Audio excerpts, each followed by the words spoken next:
Hello ladies and gentlemen, welcome back to Aussie Starcraft. This is your caster Sam bringing you another great Heart of the Swarm replay. This is a 1 vs 1 game on the map Akilon Waste. In the top left hand corner is our blue Zerg Idra, and I'd have to say the community probably highly aware of who Idra is. Hugely talented StarCraft 2 player, very successful particularly in 2012 and well even before that, but coming into this year, has recently retired from professional StarCraft and left Team Evil Geniuses, but still casts a lot, still plays a lot and streams a lot, and hugely amusing player to watch. Some people love him, some people hate him, but love or hate, you have to agree that Idra is a fantastically talented StarCraft 2 player. So always very very capable of producing just excellent matches. And our bottom right hand corner is a red Protoss. We have Liquid TLO. Now, I know that you weren't expecting that. Liquid TLO normally playing as a Zerg player, obviously off racing as Protoss here for a bit of fun. So TLO, before he was a Zerg player, was actually a Terran player.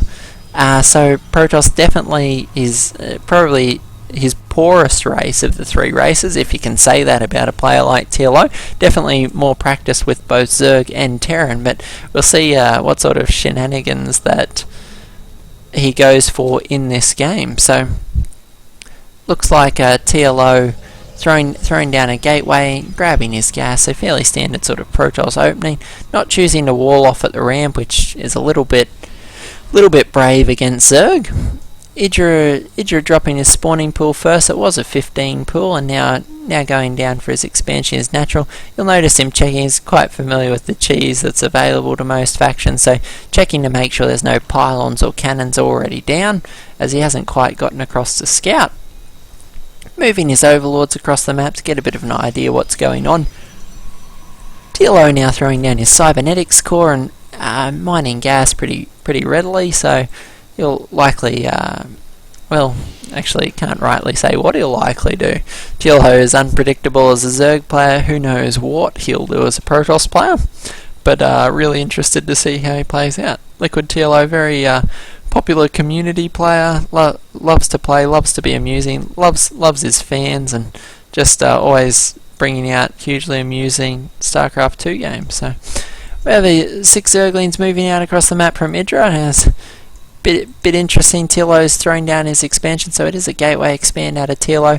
No Zealot on the way as of yet, which is a little bit of a concern. These 6 Zerglings are going to be able to probably cause a little bit of trouble, but we have TLO going straight for the Mothership Core and his Warp Gate research. So luckily for TLO, grabbing the Mothership Core before the Warp Gate research, otherwise he would have had quite literally nothing left to defend this with. So TLO going to be forced to use the Mothership Core to try and defend this. Chrono boosting it out of Zealot now, or out of Zealot, try and fend off these Zerglings. Doesn't want to lose too many drones, too many probes to this harassment.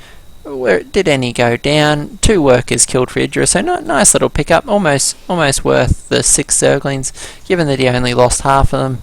There's actually quite a decent exchange. So any probes you can kill in a cost-efficient manner, definitely worthwhile. And also gave him a bit of an opportunity to scout. Knows this Mothership Core was out this early, which you may not think is a big deal knowing the timing of when this drops, but given the amount of energy on the Mothership Core, it is quite important. Knowing that it was out at the 4.5 minute mark tells him exactly when his first photon overcharge will be available. So depending on when it's out, it's a massive timing issue for Protoss. If you can force them to drop that first photon overcharge quickly, it can leave them very exposed against certain Roach timings and Roach Hydra pushes that may come later on. So can be a bit of an issue, and Idra knowing when that dropped will allow him to be aware of when that second photon overcharge will be available. So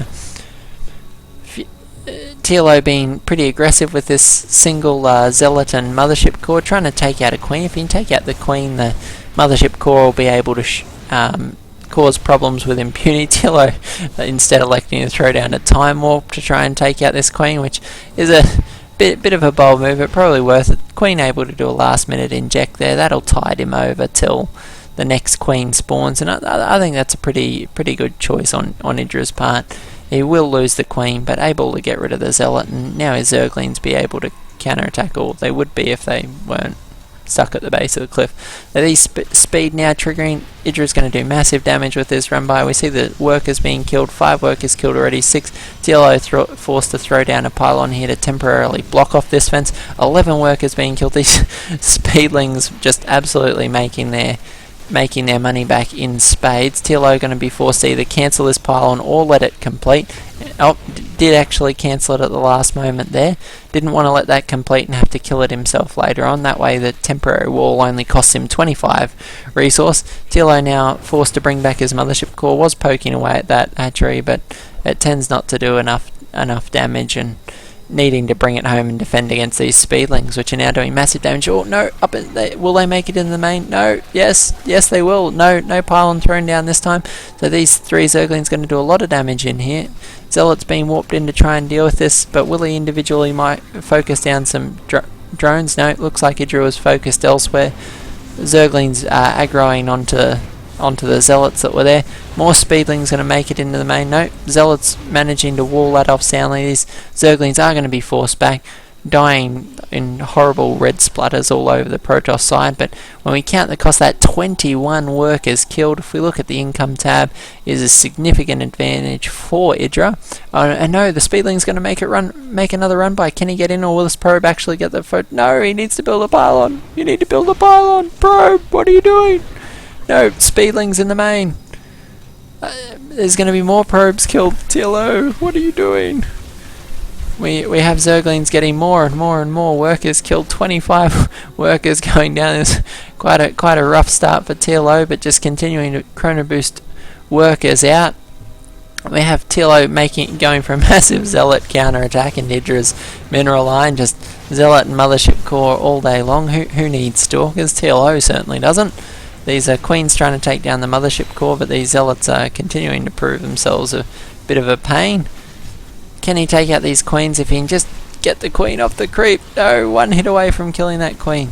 These Zealots are now going to be forced to engage the Roaches and probably going to get mopped up quite convincingly. Time Warp being thrown down there to try and slow the Roaches.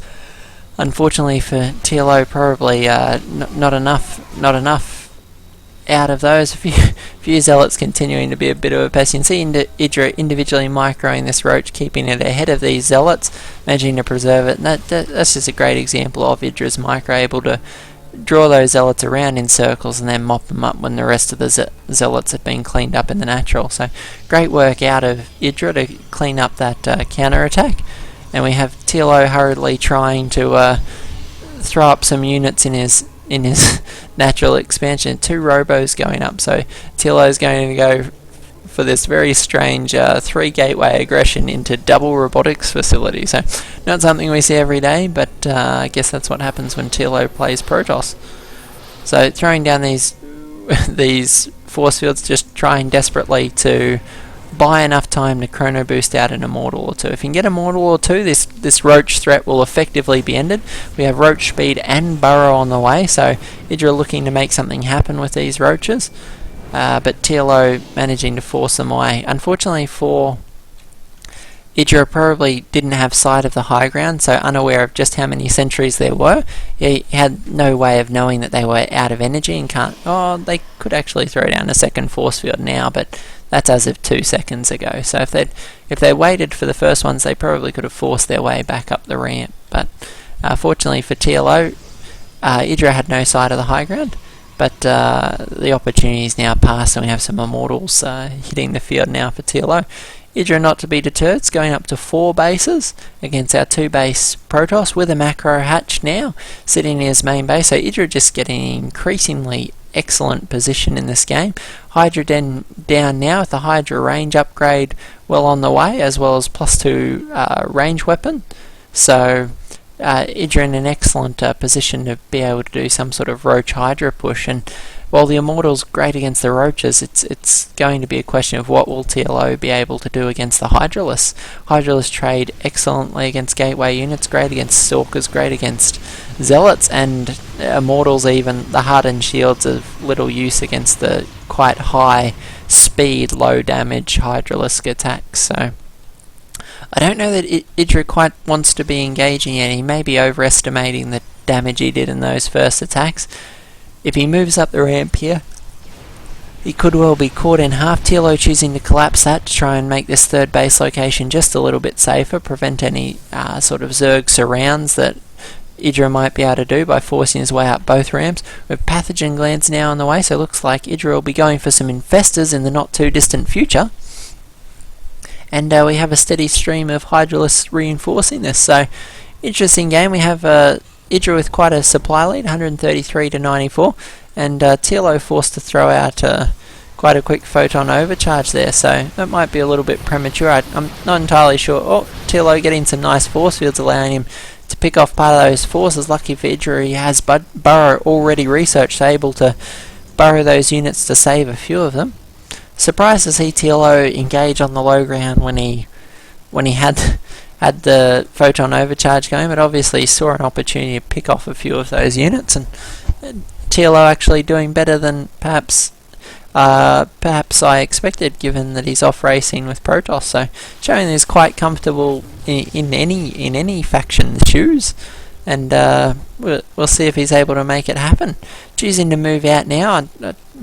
I don't know how advised this is. We have Idra taking up position in the middle of the map. Great creep spread out of Idra. As I said before, his fundamentals are excellent. Excellent macro, excellent creep spread. Well over halfway across the field. And this army continuing to be reinforced. We have 182 supply to 131. Still no support bay for these robotics facilities, so we are entirely immortal heavy. We're going to see TLO morph in some Phoenix, get an idea what's going on. He does see these infestors here, so has some idea of what he's up against. Ooh, Idra almost wandering those infestors just a bit too far forward.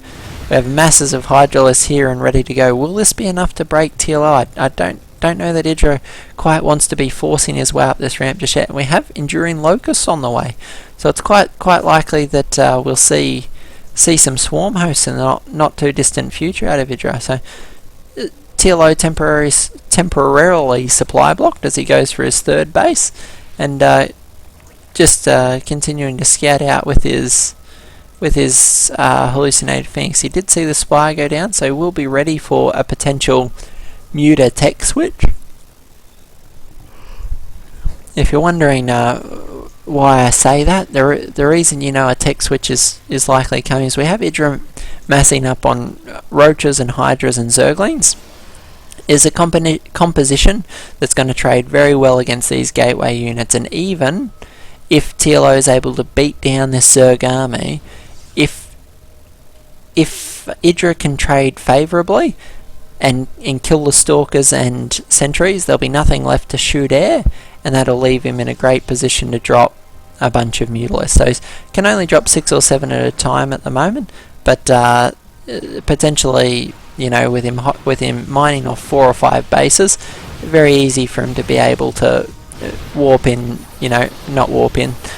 in 15 or 20 Mutalisks, and then cause massive problems for TLO's very robo-heavy style here. So TLO able to stomp that 4th base quite convincingly, but we do now have swarm hosts and a massive static defense sitting here in the middle of the map. So these swarm hosts are going to force TLO back quite quickly. Can't afford to engage here, losing stalkers and almost losing one of those sentries there.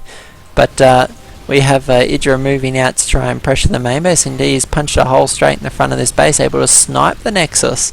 So TLO down to a 1 base economy, and now we have swarm hosts as well. So this could be quite bad news for TLO. Mined out in his main base, left with only this 3rd base, and these drones are going to give away the game. The Zerglings will know the 3rd base is now up, and will now proceed to run down there. So poor trader probes giving away the game. We have Idra continuing to build swarm hosts. He knows that TLO is only on 1 mining base, so can't really support any sort of tech switch to Stargate.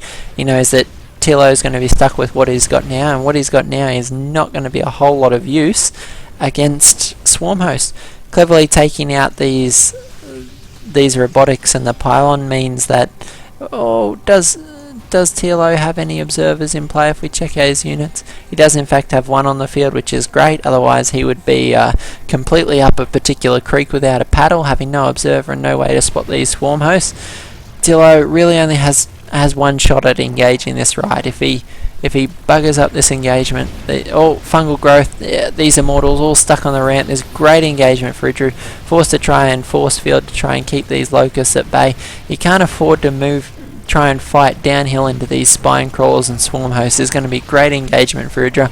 These counterattacks just doing massive damage with TLO mining on barely one base, and the Zerg wearing him down with 3 units. So it's an absolute great engagement from Idra. Excellent example of just the sort of player Idra is, even retired from professional StarCraft, able to just wear down other players with this relentless macro, now trading free units against very expensive immortals. We have TLO tapping out. So TLO obviously not using his main race, but Idra still showing us who's boss with some very quirky swarm host infester play. You don't often see that even in the current metagame. Zerg tending to favour Zergling, Bangling, Muta, or Mutalisk Zergling. Not Mutalisk Zergling, sorry, Ultralisk Zergling. Infestors do get mixed in from time to time, but the swarm host use not common at all. Perhaps more common in the Zerg vs Protoss than it is in Zerg vs Terran, but excellent use of the swarm host by Idra, and a nice win over TLO, who having a bit of fun and off racing as Protoss. So hope you guys enjoy this one. Go ahead and share it with your friends. Not every day that you see TLO playing as Protoss, and particularly not every day that you see Idra playing. So go ahead and share it with your friends. Hope you guys enjoyed it, and we'll be uploading this game to the channel later in the week. Take care guys, have a great night.